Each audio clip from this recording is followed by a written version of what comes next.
Assalamualaikum. Sugeng pepanggihan malih kalih Bu Siska nggih ing piwulangan basa Jawa. Saiki Bu Siska badhe njelasake bab serat wulang reh pupuh pangkur. Tak jelaske setunggal-setunggal. Serat wulang reh.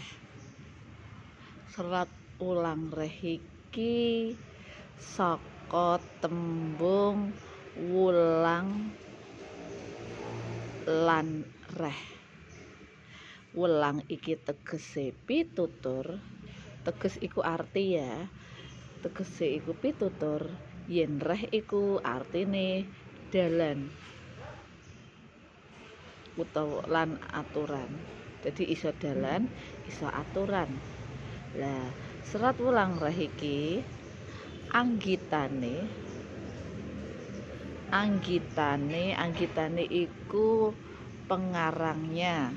Pengarangnya yaiku Pak Pakubuwana sekawan. Pak Pakubuwana iki lair tanggal 2 September 1768. Nggih, serat wulang reh iki cacahe wonten 13 pupuh utawa 13 tembang. Lah 13 pupuh iku apa wae? Sing sepisan dandang gula. Sing kaping kalih kinanti. Sing kaping 3 gambuh. Kaping sekawan pangkur. Kaping gangsal mas kumambang.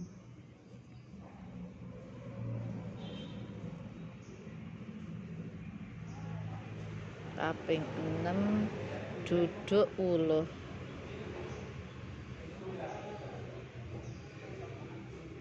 Kaping 7 durma.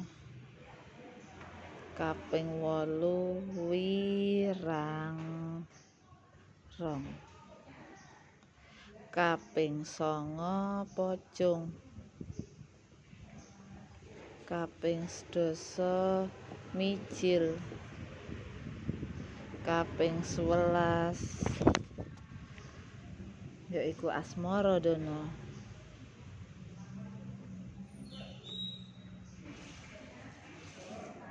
Kaping 12 sinom.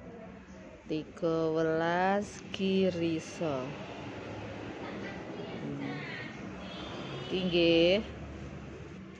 Lanjut saiki pupuh pangkur. Pupuh pangkur iku ana 17 pada. Apa wae saged ditingali ning gone LKS nggih. 17 pada. Pupuh pangkur iku isine bab apa wae to? Kathah. Isine bab pangkur yaiku aja nganti duwe watak ala. Watak alane apa wae? Watak ala sing sepisan. Lunyu. Lunyu iku maksude mencla-mencle. Nah, dadi wong iku mboten pareng mencla-mencle. Mencla-mencle iku termasuk omongan apa? Sifat ala, sifat elek. Jadi mboten pareng dilakoni. Nggih. Mencela-menceli omongane molah maleh. Jadi malah nek wong sing mencela-menceli iku malah ora iso dipercaya karo wong liya. Nggih, saiki lemer yaiku gampang kepencut. gampang kepencut apa wae, apapun itu. Jadi gampang kepencut itu artinya apa? Kepencut itu gampang tergoda, gampang seneng sama apa saja, bisa berupa barang, bisa berupa apa wae nggih. Iku jenenge lemer. Saiki genjah. Genjah iki ora sabaran. Ora sabaran sing kepiye maksude? Yen duwe gawean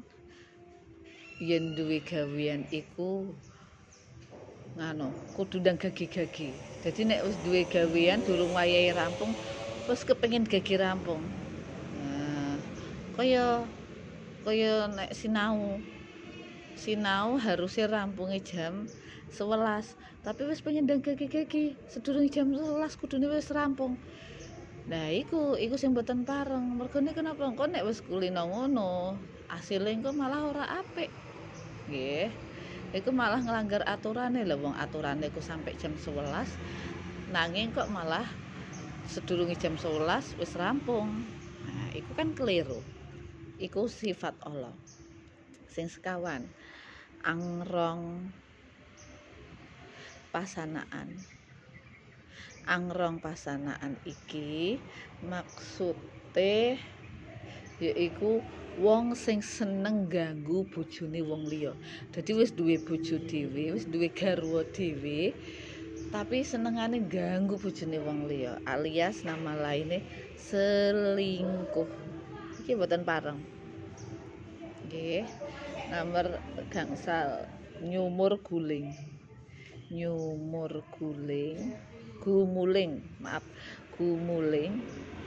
yaiku wong sing sembrono. Sembronone iki sing kepiye? Sembronone ning kene iki iku wong sing ora iso nyimpen rahasia. Jadi seumpamane si A iki ngerti eleke si B, ora malah disimpen, tapi malah diomongke wong liya. Diomongke si C. Lah iku mboten pareng. Gune Islam pun ya mboten pareng iku, wonten nganune, wonten surat, wonten ayate iku. Nggih, iki gune Jawa ya mboten pareng, sami mawon. Terus nomor 6, buntut arit.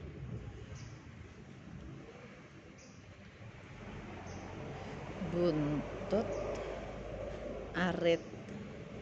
Maksudnya kepiye buntut arit iki? Buntut arit iku ku maksudnya ditututi arit. Lah wong nek ditututi arit berarti nggone mburi, nek jenenge ditututi mesti neng mburi kan.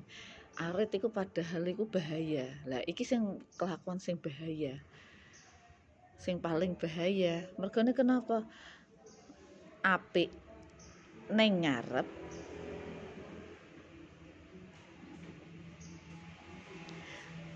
nanging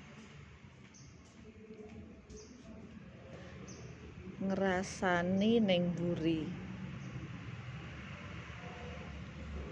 Nah, nanging ngrasani ning mburi. Lah iki sing mboten pareng. Jadi ning ngarepe ketok apik, muji-muji, ngarani ayu, ngarani apa bar-baran ning mburi ngelek-elek. Cerita karo wong liya ngomongno eleke. Iki mboten pareng. Nggih. Lah saiki paugeran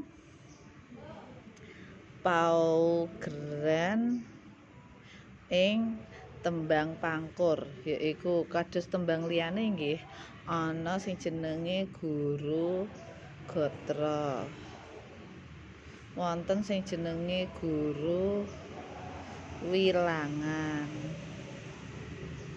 wonten sing jenenge guru lagu. Nah, ayo monggo sesarengan Siska nggih madosi endi iku guru gotra, pundi iku guru wilangan, pundi iku guru lagu. Carane iki wonten LKS.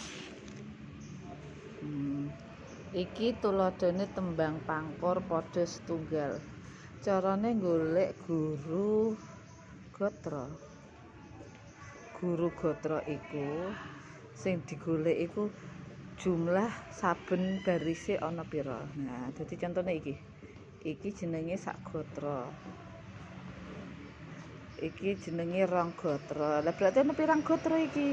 Setunggal, kalih, tiga, sekawan, gangsal, 6, 7. Berarti tembang pangkur ana 7 gatra. Saiki guru wilangane.